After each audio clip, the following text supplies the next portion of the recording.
All right. All right. Hello, everybody. How's everybody doing today? I hope you are doing well. Today is Tuesday, July the 21st. Tuesday, July the 21st. We got a Power Pack show today. So I'm going to go ahead and give out our phone number if you want to call in at 816-599-6893, 816-599-6893, and log in to our social media platform, which is KUAW.org. KUAW.org. You can always still email us and the whole nine through there. KUAW985 at gmail.com. KUAW985 at gmail.com. So today's topic is mental health. All right. Today's topic is mental health and illness. I wanted to talk about that just off of the strength of, been reading a lot of different stories that most of us have probably seen. Some of us may not have seen, but a lot of things have been over the social media platform. Actually, two stories in specific is one Tamar Braxton. I don't know if anybody heard about Tamar Braxton. They were afraid for her life.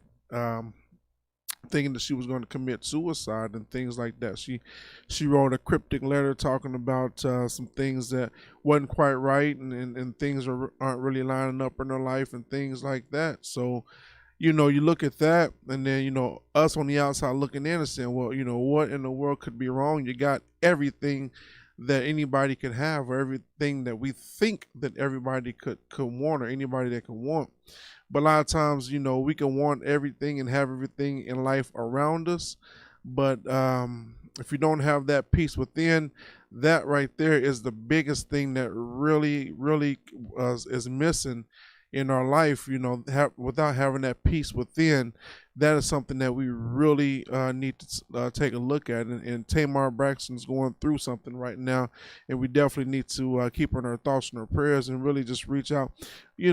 Just send love that way. We may not be able to connect with them, but just send love and respect that way. And there's been some stories about people thinking Kanye West is still, office rocker and stuff. So he's been going through some things as far as, him crying on stage and things like that. Really just been really emotional, and seemed like it's been a little unstable at times. So, a lot's going on. But without further ado, I want to go ahead and introduce my first guest to the show today before time gets away from us. Mr. Burton Rogers, how are you? Okay, hold on. Are you there? Can you hear me? Yes, Can you hear me sir. now? Yes. How you Okay. doing? I'm doing all right. How are y'all doing? Man, doing well. My hat looks crooked. Maybe I need to take it off. I'll just take it off. Folks think something going on, but no, I want to reach out to you just because of this. On this topic, man, it's real heavy. I want to do it some justice. I don't want to kind of just go gloss past it. I want to take this whole subject from A all the way through, and this won't be the last time we have this subject on mental health. I think that's a subject that really needs to be talked about in our community, and not be afraid of. But without further ado, man, I want you to tell the listeners about yourself, if you wouldn't mind. Oh, no, no problem at all. Bert Rogers. I'm a licensed professional counselor. I've been in the field for almost 10 years now. Started out with undergrad at Mizzou and Columbia, and then did my graduate programming at Stevens College. Yeah. And then from there, I worked in residential, hospitals, outpatient, inpatient. Yeah. That's kind of. And now I have a private practice. I'm part of a group practice. I'm part of Midtown Psychological Services. Me, myself, and head count 8 other clinicians, Nice. 2 psychologists, 6 therapists, and such. So we try to serve the community as best we can. Absolutely, man. Listen, thank you for responding. I really appreciate that. Thanks a lot. I really want to talk about this. So, lend us a little bit of your take on mental health, man, and where we are, and some of the different things we can kind of talk about. Oh, for sure. Well, to boil down, like I'm a trauma therapist at my core. I specialize in trauma therapy. So a lot of the times we see from a mental health standpoint, so excluding psychosis where someone loses track of where they are in reality. Right. A lot of the stuff we deal with are over functioning or under functioning survival tactics. So we're talking about the ability of someone, if you think of someone who struggles with anxiety, say, Right. in that situation, that person is, they feel a great deal of fear coming in from their brain as a whole, and then they try to learn ways to manage that throughout Right. the course of their life, depending on when that fear came on. Right. And particularly how a person deals with that can become a problem later on, or it can become an adaptive thing later on too, as well. If they learn how to do coping skills at a very young age. So someone like myself, who, if you see a kiddo very, very young, you can give them all the tools and techniques they need to kind of help navigate their anxieties, their depression, things on those lines. And Right. then from there, as they get older, they won't have these huge kind of stacked on top of each other maladaptive coping mechanisms that could turn to something else. Right. One teenager's anxiety becomes tomorrow's substance use problem if it's not unchecked. Right. So you said trauma. So trauma, I guess trauma can mean a whole gamut of different things. Some people have trauma as far as a certain type of abuse growing up. Certain people can have trauma as far as losing a loved one. That can be very traumatic toward people. Folks can have trauma as far as a lot of things that they see in their community. Absolutely. I think all of those things can be traumatic to a lot of people. So that's just one aspect of some things that could really damage somebody. And how do we see that? I mean, how do we is there a certain traits that we can look at and see? Well, wait a minute, this person's acting kind of standoffish or by themselves, or or lashing out, or what are some of the things that we can look at? I mean, the things you really want to keep an eye on. I mean, there's the classic signs of, say, PTSD, when you talk about someone who is, having flashbacks or nightmares. They have a lot of trouble regulating themselves from an emotional standpoint. Struggles with going to sleep, staying asleep. Those are the kind of things I would look for. Sure. But also a lot of the traumas that we experience, particularly in our community, are so normalized that we don't see the signs of trauma too, as well. Yeah. So you're going to see a marked change in someone's behavior too, as well. So if Lil Jamal on Tuesday was, doing well in school and things are going well, and all of a sudden by Friday, he's really, really struggling. Right. He's really, maybe between Tuesday and Friday, he witnessed something in his neighborhood that was kind of awful, horrific. Sure. At that point, then is he withdrawn away from his family and friends, not talking to people as much? And he lashing out in school when he really was the kind of kid who's lashing out. I mean, or in terms of change in terms of how he copes too, as well, because trauma at its core, it's one that overruns your ability to cope. Yeah. It's an event that overruns your ability to cope with it. And a lot of the events that we're seeing over and over and over again are, chronic kind of traumas as a whole. Yeah. Things that aren't regular, like, seeing growing up I grew up on the east side of Kansas City, so growing up and seeing and hearing, seeing people getting shot, right, hearing gunshots at night, sirens on a regular basis, all those kind of dangerous situations. Yeah. Those are traumatic. Sure. Those are not situations that our nervous systems are equipped to actually deal with on a regular basis. Yeah. So we being the resilient people we are, we find effective communal ways to cope with that. Yeah. But communal trauma, like trauma that afflict all of us, so we talk about police brutality and things along those lines, can overrun the community's ability to hold on to that trauma too, as well, and to heal. Yeah. And then I could spend a whole time talking about intergenerational trauma, about how it's passed on from generation to generation, and the things we. So does that really affect anybody? And I know you got a few more minutes with us, but so intergenerational, going from generation to generation, do we take on that? It's there's a short answer and a long. Actually, I do actually have a little extra time too, as well, because my 4:30 has not confirmed yet. Okay. So I have a little bit more time with you guys right now. Okay. So the long answer and short answer is yes, and then how does it affect us? So long story short, I mean, all that stress hormone that we get when we get in a threatening or scary situation as a whole, that affects those levels as we go through life. That trauma itself is not resolved. Yeah. So if there's a situation where you saw something, you froze up, and you're like, I couldn't do anything. I couldn't act on that. But then you find different ways to cope with it as you get older, or different ways to cope with it as you move through life. Then your kids will inherit some of that stress hormone that you didn't deal with. Yeah. And because it's more than just, I think it's more than just us being the initial shock of seeing it, but it's taking the shock, and for that shock value, we get shocked, but it does something to our body. It jolts our body and it gets down inside us, right? Absolutely. Yeah. Absolutely. Yeah. Absolutely. There's a lot of traumatologists who talk a lot about that idea. A lot of the body-based trauma clinicians talk a lot about that idea, about how it's not just in the event that we see, but it's also in how our body responds to further stressors as life goes along. So you Right. could have a situation where, the straw that breaks the camel's back kind of situation. Like, okay, I can absorb that one and move through life. I can go to school. I can go to class. I can go to work. Right. And then there's another one. And then there's another one. And there's another one. After Right. a while, you start to see symptoms that I might see in the office as anxiety or depression or struggles with relationships or struggles with your own self-esteem, because trauma affects all of that. It's like as if a bomb goes off in your psyche, and you have to figure out how to restructure things as you go along. Yeah, so it's like the ripple effect. When you throw a rock in the water, it hits that spot, but the ripples go out beyond where that impact was. Absolutely, Yeah. absolutely. Yeah. And that happens in families. That can happen through generations too as well, because then if you have that ripple effect going off, say in your grandmother's life or in your mother's life, that affects how they cope with things. That also affects how they parent too as well. Yeah. And then we can go into a whole line of events about what situations what resources are available in each community in terms of how they can heal, and how systemic racism and institutional racism actually impact because that's traumatic too by itself. It is. Because of who you are is a traumatic event as a whole. Wow. Yeah, man, that's impressive and scary at the same time.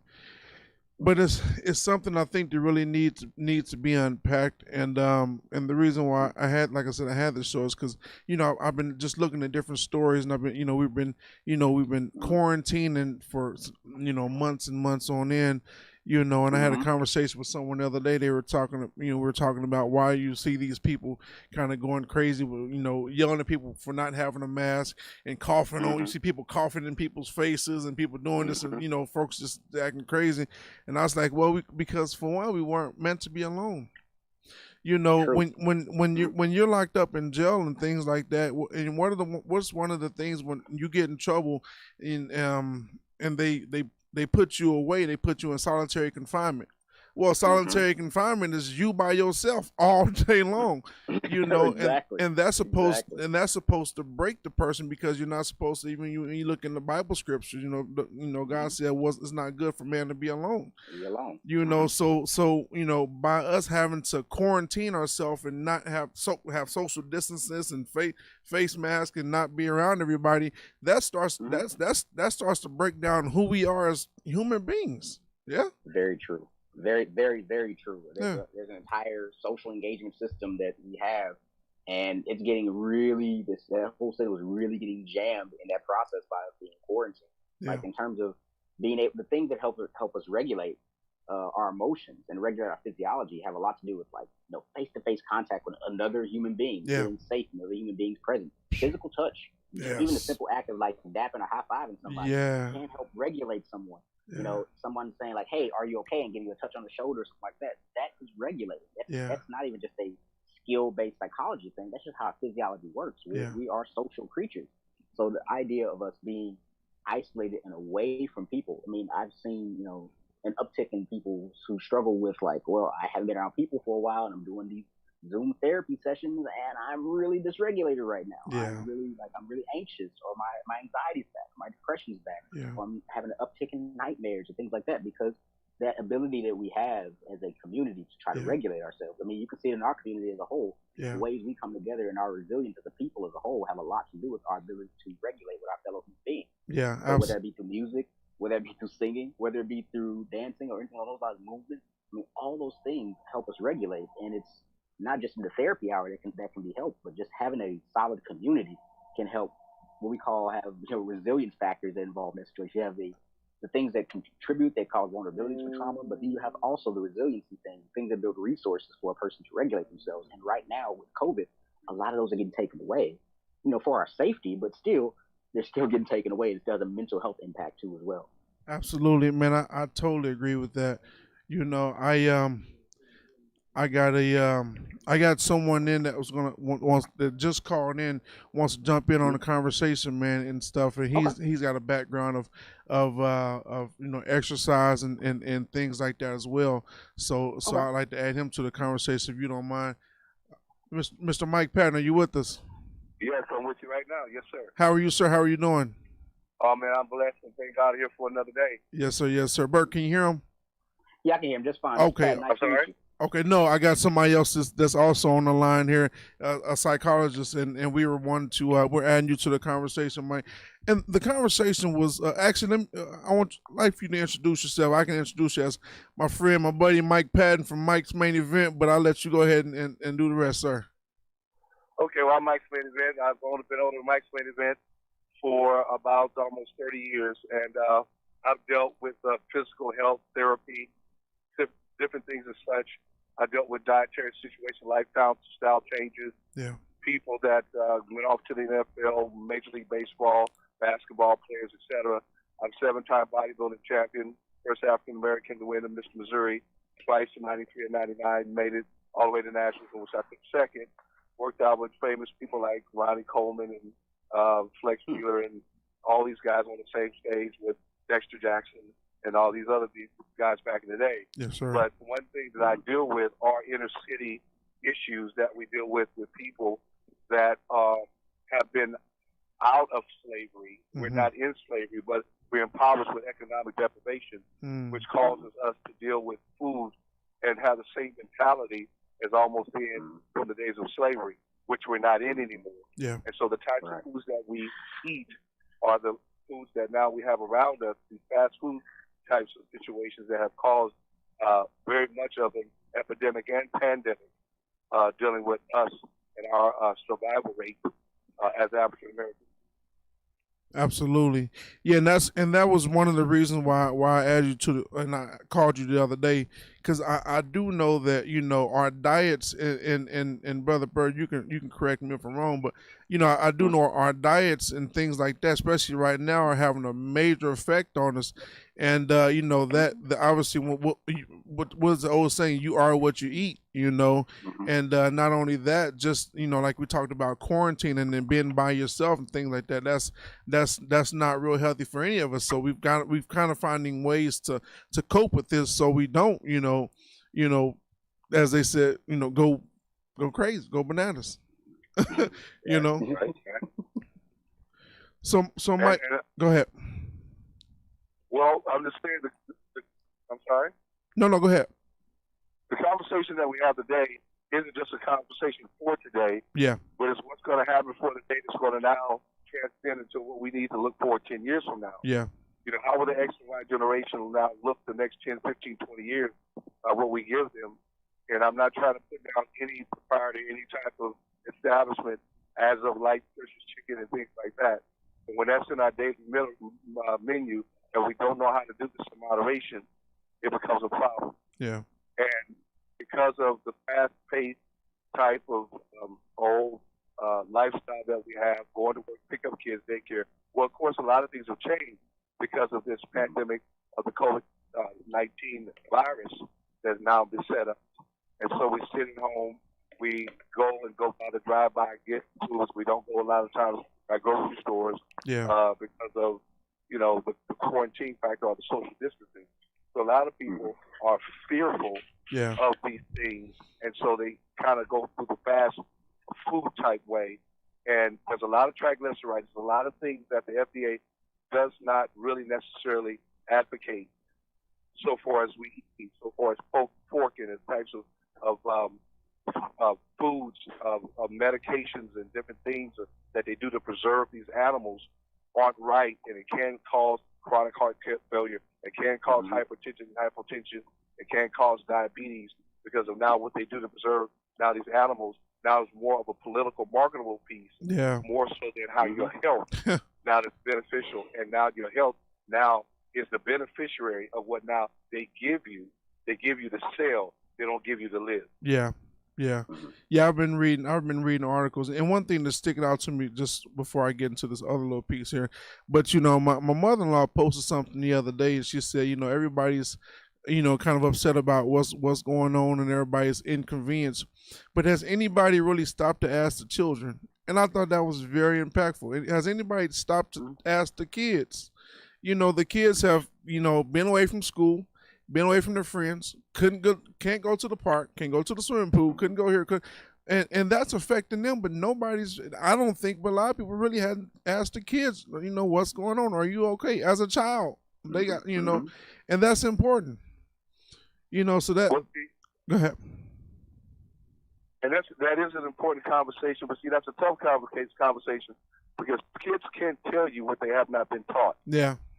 Kids can't tell you from an environment they have not been accustomed to.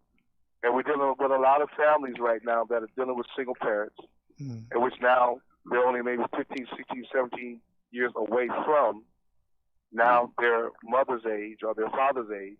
And so they're caught in a situation where I don't call it a pandemic, this is a mandemic. These are things that in the African American community, we have more children born out of wedlock than any other race here in America. Wow. We have more people now that are dealing with situations where there's split homes. There's not involvement so far as the economic inclusion from the father that lays the baby, makes the baby. Yeah. Now the mother's stuck by herself. So what do? You feed by the means that you have. Oh, man. And so whatever you have the means of, you now give to that child. So that child doesn't know what vegetables are, its importance, the carbohydrate, and the protein. Yeah. How can a man learn has to be taught? That's right. How can a man be sent? Yeah. Or can a man preach lest he be sent? And I can't be sent anywhere ignorant of things I don't know. Right. And so we need to educate these mothers as to what now to feed the children. But see, that's another discussion because they can only get what they can afford. If you're in the government and things like that, you are in the lower part of now the very spectrum of the type of foods you can get. Yeah. In other words, like if a person is low income, they can get maybe some red meat that costs less. But guess what? You're looking at 75, 80% of that being lean. You have another 20% that's fat. As opposed to the person now that has more money, they get something 93 or 97% that costs more money, but they can't afford it.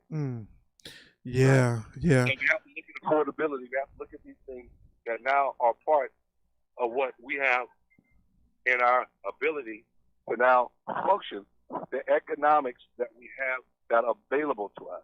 Yeah. Yeah. So, Mr. Burton, let me ask you a question. So right now we're seeing what's going on with our children, and we're seeing the effects of self quarantine and COVID and social distancing and masks and things like that. I'm afraid that in the near future, man, if we don't really help our kids to understand what's going on and kind of navigate through it, they can be affected by this long term. Absolutely. Well, they are going to be affected by it long term. Hold on, Mike. Hold on for 1 sec. Go ahead and answer that, will you please? No, yeah, absolutely. I mean, you can have a situation where if you are not intervening in some kind of way and providing a place for your kiddos to actually talk about what's going on. Because the thing is, with kids, the younger they are, the more likely they're not gonna come to you and say, "Hey, mom, dad, I'm stressed about X, Y, and Z." What they're probably gonna come to you and say is, "I can't sleep. Or I have a stomach ache, or or can I sleep in the bed with you, or can you, all these kind of bids for connection and and also telling you that, oh, my physiology is stressed out, but they won't. But again, being that young, they'll tell you that I have a headache. Because if you think about it and Mr. Patton can speak a lot to this idea because he's from the physical aspect, but from a trauma perspective and how trauma affects the physiology as a whole. Right. You can have a situation where this kid is like going through the whole day, braced, tense, their jaw is tense, they have headaches, they're not digesting their food well enough. Not only they're not getting the input in terms of what they're getting, the quality of the food they're getting, but they're also not digesting it because their physiology is so stressed out. They're like, so it really affects how they engage. It can affect a bunch of different scenarios. So just even the idea of having, being able to try to explain as best you possibly can what's going on. So with my kiddos, I have a 6-year-old, a 2-year-old, and they went on spring break and never went back to school. Wow, They went from we're gonna go on spring break, and then they just never went back because that's when shelter in place went in effect, like maybe a couple of days after that. Mike, are you back with us? Yeah, I'm right here. Okay, cool. Yeah, I was making sure Mike jumped back in. That's okay. So in that situation, like it took us a minute to kind of explain like what was going on. Right. We got more information about what is the coronavirus? What is that? What does that actually mean? Absolutely. Why do I have to wear a mask? Well, this is why you have to wear a mask. Or why can I see my friends? Well, we want to make sure no one gets sick. And how I'm going to learn. So explaining even at their pace and onboarding them in such a way, because the thing that helps at least try to help metabolize all the stress hormone is having central orientation, like what's happening next, what are the next steps.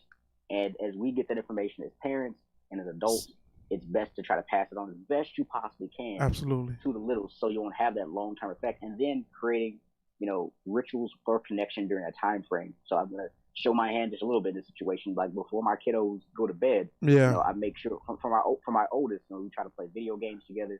We try to go outside. We try to I have a heavy bag in my garage, so I give her a box of absolutely something so she can organize her day around. Keep you going, And the same thing for my youngest. We'll play Connect Four, build blocks, but just anything along those lines where you have I'm explaining to you the stress that's incoming, but I'm also giving you a home base to return to. Absolutely, yeah. I don't think Mike can hear you, but I can hear you. So he's saying hello. Okay. But so Mike, he was talking about the physiological the part the physiology. There you go. I know you can say it, man. That aspect of just the young people going into what's happening right now, and how that could affect them, later on if they're not properly, trained and that's right, and ready for what's what's here.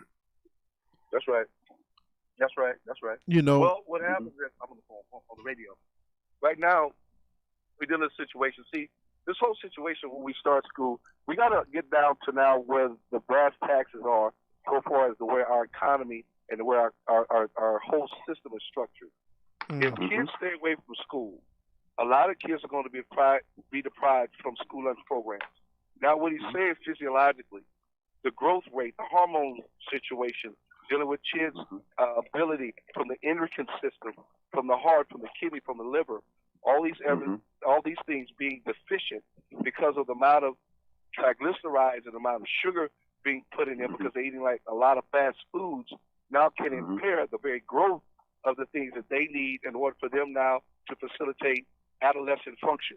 And so now you can have people not maturing or maturating into the physiological condition or the genetics that they were now supposed to be in so far as the lack of food is concerned, which they are in other countries.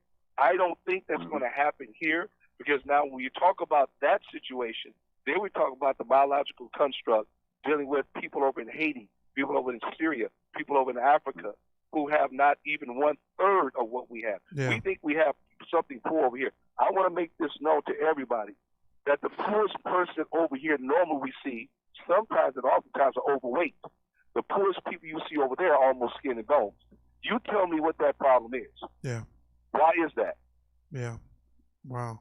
And so one of our situations is the fact that, again, we got people that are in conditions in our area, and our civil liberties are different here than they are in other types other countries. Yeah. We have the ability now to put in a lot of food and gain a lot of weight, but we don't exercise. Why? Because we don't have places now that we can afford to go to, nor are we arranged in the right environment to be taught why it's so necessary. So when you take these kids away from the school, you not only take away school lunch programs, the recess, or you take away points from now of the recreational pieces or the physical education that they do in their gym class. So a lot of things is about to transpire based upon now the ability of what we had 20 years ago, 10 years ago, last year, 2 years ago, won't be the same now. Absolutely. So, Mike, we're going to go to a break and we're going to restart the show. How can people reach out to you if they need to reach out to you, Mike? You can reach out with me at Mike's Main Event. My name is Mike Patton. I'm at 816-916-3503. That's 816-916-3503. Wonderful, Mike. Listen, I appreciate you, man. Thank you, brother. All right, brother. Take care. All right, appreciate you. And Mr. Burton Rogers, absolutely. How can people reach out to you, brother? They need to contact you. The best way to get a hold of me is via email. It's BertRogersCounseling@gmail.com. That's BURT Rogers ROGERS counseling@gmail.com. Easiest way to get a hold of me. Absolutely wonderful. Hey man, listen, thank you for your time, man, and I'll reach back out to you again, brother. Yes, Thank you guys. Y'all take care. Right, you do the same, man. Take care. All right, y'all listen to Street Therapy KC on KUAW Radio, Knowledge, Understanding, and Wisdom. We'll be right back after these messages.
All right.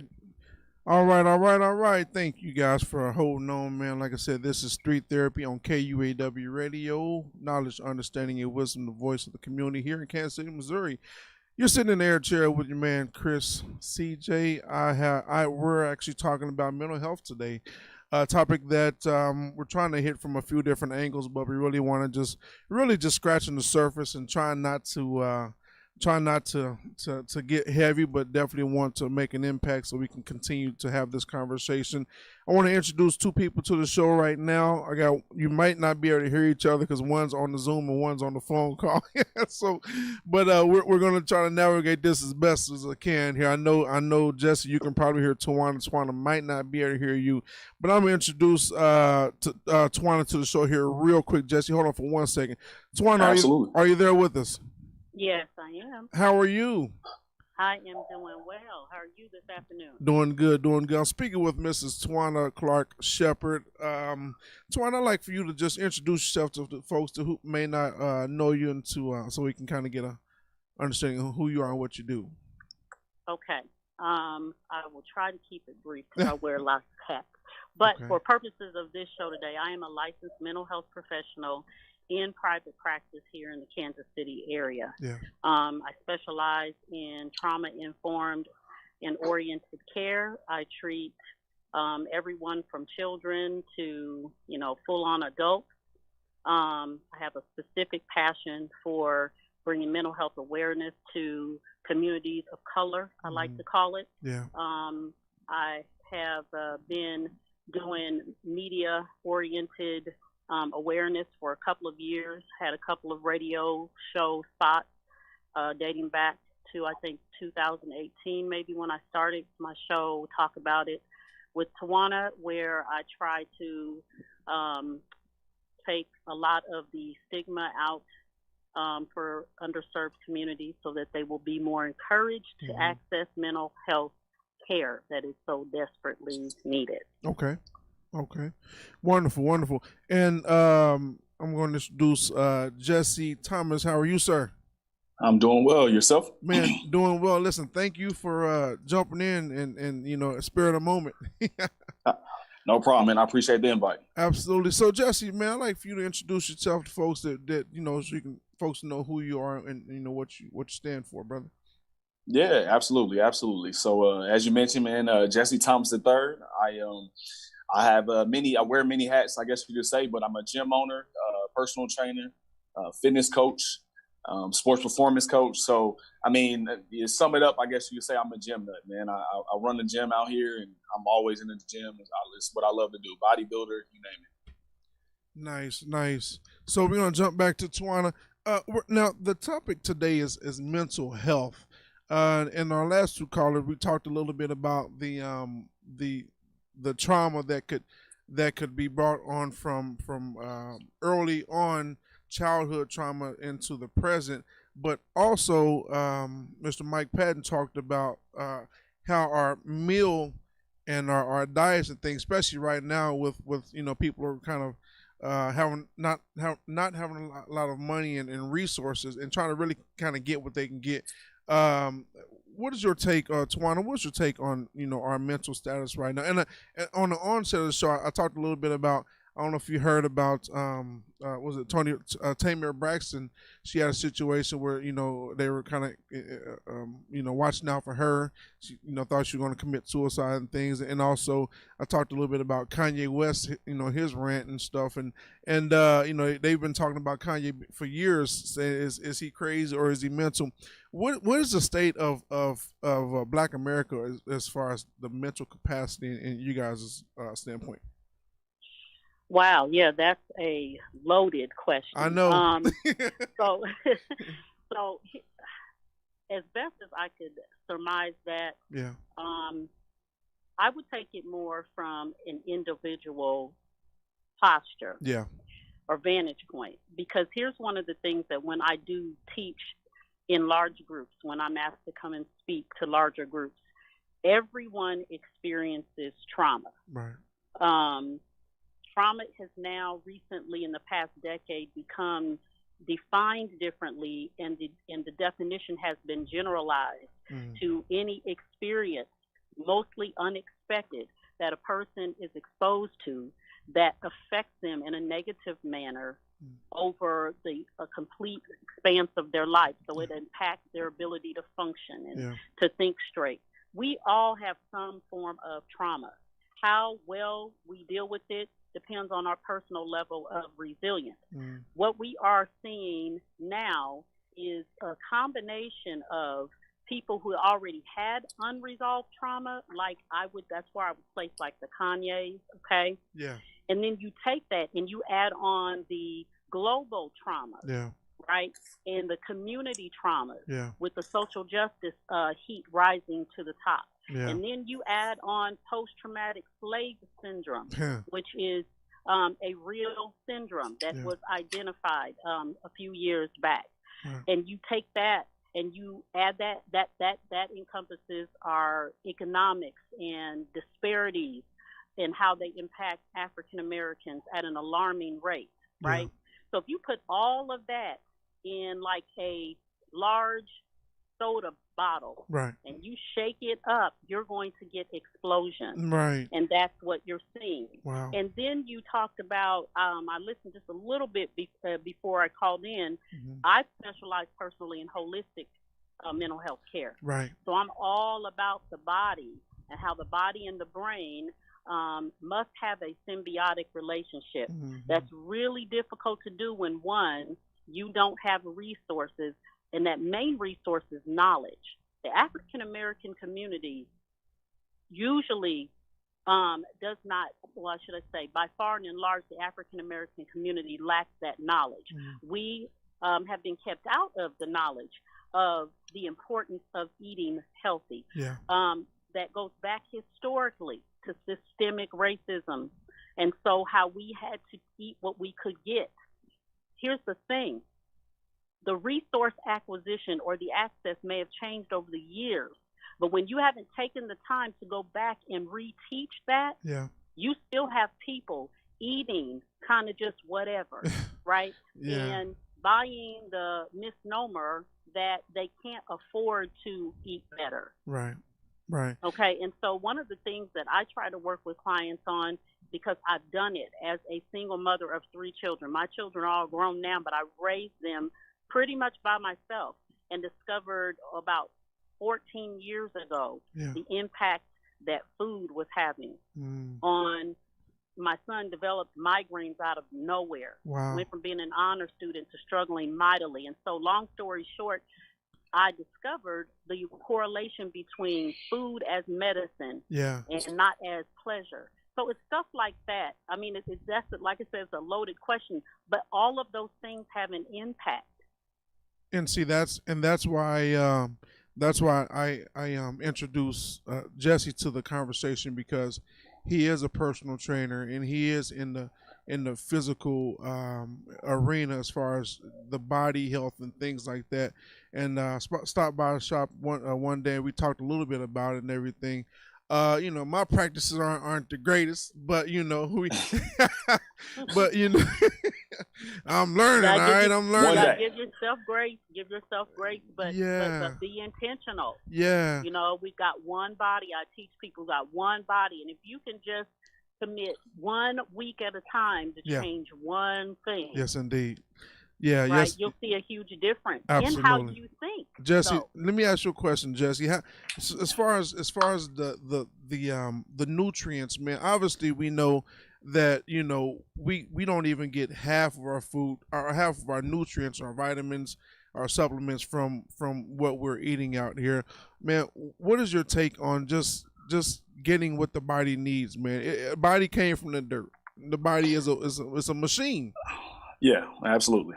No, you're absolutely right. I mean, you just simply can't eat enough food to get all the nutrients and vitamins, minerals that you need. So, I mean, it was kind of mentioned before, it is tough. It is expensive to be healthy and to get everything you need. But I definitely recommend, finding a good, total body, vitamin or supplement that you can help with that. They have, supplements. I mean, Walmart, right, has very affordable supplements when it comes to, your vitamin, or excuse me, your vegetable and fruit intake, right? Because again, you just simply can't eat enough vegetables and fruit. So having a supplement that can help provide you with what you're lacking, that's why it's called supplement, right? It'll go a long way. But just going down to the basics, right? Getting enough sleep and rest, water intake, and again, looking at what you put into your body. As it was mentioned earlier, your body is a temple. So putting, all these fats and greases that our culture has, for decades been used to, and we had to use what we had to, right, to survive and get by. But now it's catching up with us, right? So just simply starting over and trying to understand and get the knowledge of what to put in your body, what's healthy and what's not, can take you a long way.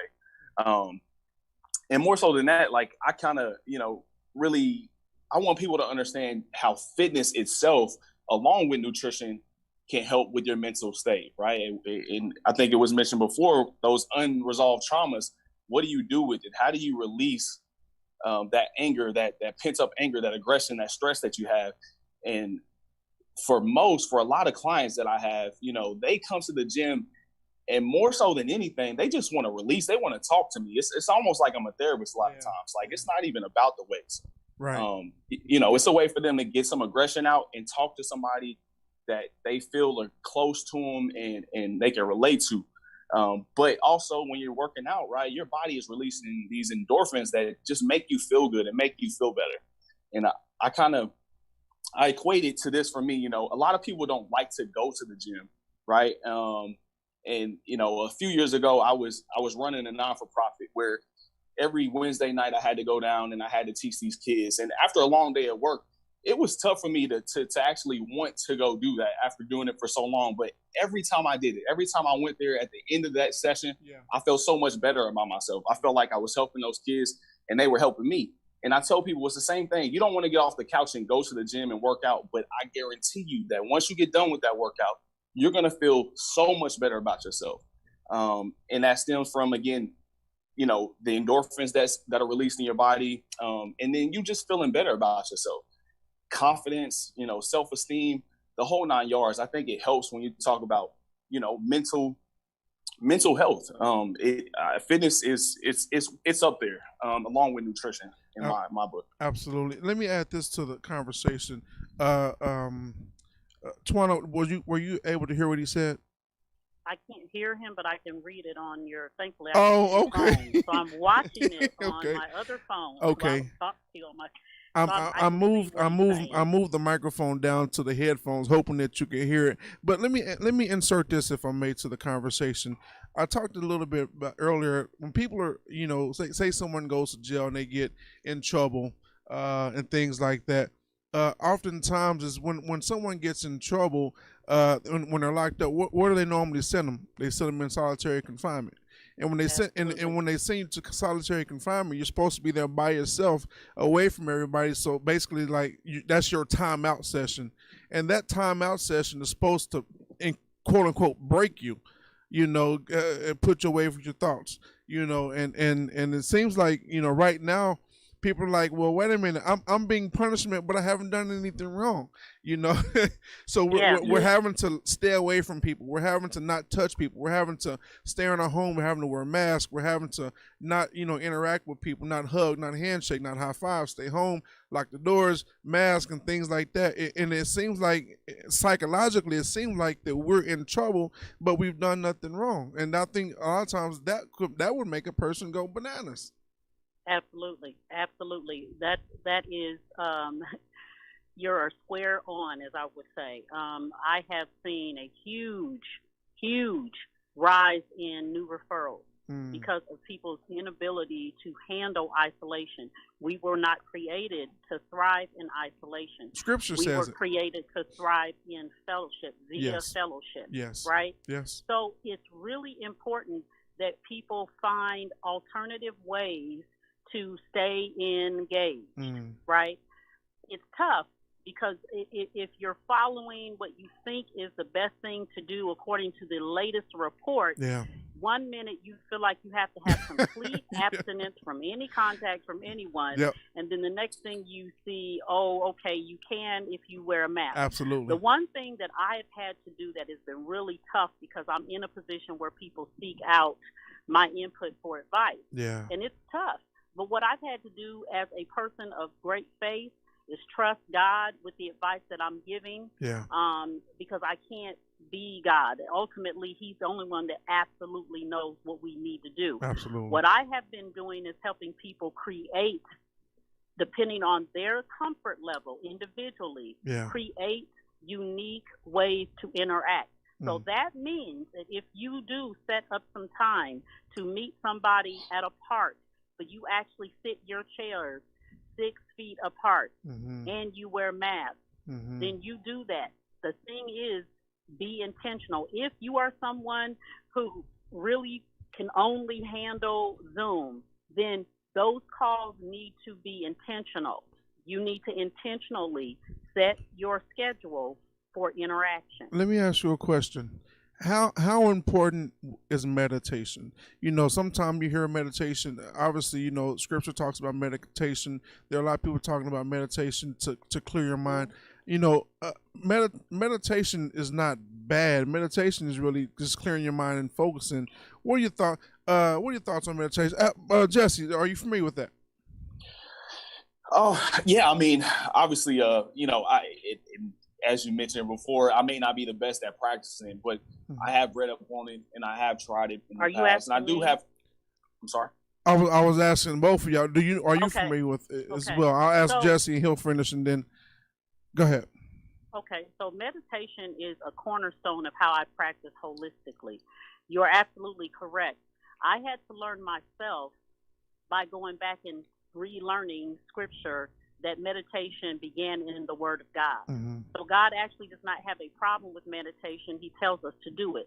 The difference, I think, between some people of different religions is that we're taught to meditate to empty out all of the negativity and the toxicity, and this is how I teach meditation. You empty out toxicity and you invite in loving, kind, gracious thoughts about yourself and the world around you. One of the things that I do with meditation is also grounding. It has nothing to do with any religion. It's just helping a person who is in a state of panic. Huge panic or mild panic. Just stop everything. Practice intentional breathing and locate the fact that right there in that moment, they are safe, right? So I'm huge on meditation. It's just that I do it very intentionally. I don't teach people to empty out totally, because I believe my faith teaches me that when you empty out totally, the enemy is busy, he's ready, and he's available to insert some things. He'll fill it with 7 more, huh? Yes, he sure will. Let me ask y'all this question real quick. We got about 5 or so minutes into the show here, and about 3 minutes in, I'll let you guys give your contacts or whatnot. But let me ask you this question here. So speaking on that, so obviously, I've heard. We've learned a lot today about mental health. We've learned about it can come from, you know, your childhood to traumatic things. It can come from generational, you know, years and years ago that have to come. But some things that maybe we can work on as far as dealing with it. I've had two trainers on the show that talked about how important nutrients and your physical health and your eating, you know, helps to really work at that.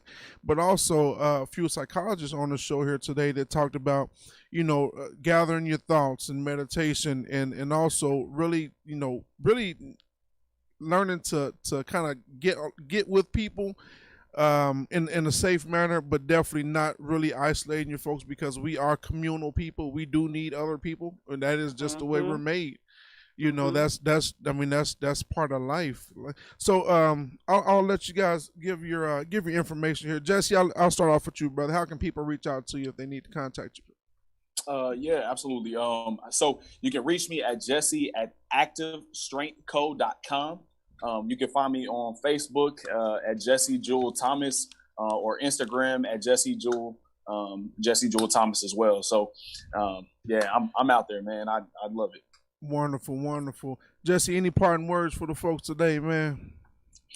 Again, if you're not a gym person, if you haven't really given it a shot, I would just say, please do, right? Because not only is your physical health, can it affect your physical health, but your mental health, as we've been talking about all day. I mean, it's a great stress reliever. Not only that, man, you can't run out there and protest and stuff, man, if you can't run half a block. That's true. You can't keep up with that march, baby. Right, man, let me get on the golf cart, man. Put me on your back, carry me down the street, man. Put me on your back. Jesse, man, thank you for your time. I appreciate you, brother. Thank you so much, man. I appreciate the opportunity. Thank you. Absolutely, brother. We'll be in contact again, man. For sure. Yes, sir. Yes, sir. All right, Ms. Tawana, how can people reach out to you if they really just need to sort some things out, man, and really focus on what in the world's going on in my head, in my body? Okay. So I can be reached at 913-820-2173. That is my office cell. Again, that's 913-820-2173. I also can be reached on my website that is representative of my organizational name, which is Abundant Living Legacy Life Care. And that address is www.abundantlivinglegacy.org. Yeah. Abundant with a T, livinglegacy.org. Also, I can be reached on Facebook as well. Absolutely. Now, real quick, can you explain what holistic is for people who really don't understand what does holistic mean? Yeah. Holistic is basically a simplistic definition is considering mind, body, spirit as an integral part of your healing. Yeah. Understanding that you cannot be healed of your problematic thinking and behaviors when you do not address all three. Wow. So basically what you're saying is you got to fix the inside to fix the outside. Absolutely. You got to and it is more than possible. That's the other thing. Yeah. I really want people to, if I said anything to people when I'm leaving this show today, is that having a good balance between your mind, your body, and your spirit has very little to do with expense, actually. Mm-hmm. That's another misnomer and myth I want to dispel because I've done it and lived it. Yeah. I haven't always been a private practitioner with private practitioner info. Yeah. So. Wonderful. Yeah. Thank you. So, all right, so we'll wrap this show up. I want to thank Mr. Bert Rogers that called in earlier from Midtown Psychological Services, Mr. Mike Patton that was on earlier from Mike's Main Event, also Jesse Thomas from, what was the I'm sorry, say the name of the organization again. Active Strength Company, Lee Summit, Missouri. Active Strength Company over in Lee Summit, Missouri, and Mrs. Tawana Clark Shepard from Abundant Living Legacy, right? Yeah. All right, listen, thank y'all for tuning in, and I'll reach back out to you again so we can continue to go a little deeper into this conversation and have it often. Awesome. Well, thank you, brother. Appreciate the opportunity. Thank y'all. Thank y'all. All right, listen, you've tuned in to Street Therapy KC with your man Chris CJ sitting in the air chair of KUAW Radio, knowledge, understanding, and wisdom, the voice of the community here in Kansas City, sitting high atop the air chair in the W.E.B. Du Bois Learning Center, sitting here with the wonderful Mr. George Walker on the other side of me, on the ones and twos, sitting there nodding his head saying, hurry up, Chris. All right, listen, hey, thank y'all for tuning in, man. Once again, hey, check on somebody else, man. When you're out there in the field and things like that, man, check on somebody, check on their mental status. Give them a call, say, hey, man, what's going on? How you doing? How you feeling? Everything okay? And even when they say no, even when they say, yeah, everything's okay, ask them, man, are you really doing all right? So just check on somebody, man. Somebody called Kanye, man. No, I'm playing. But listen here, back in the air chair, man, on next week. The Lord says the same. God bless you all. Have a great week. Take care of yourself.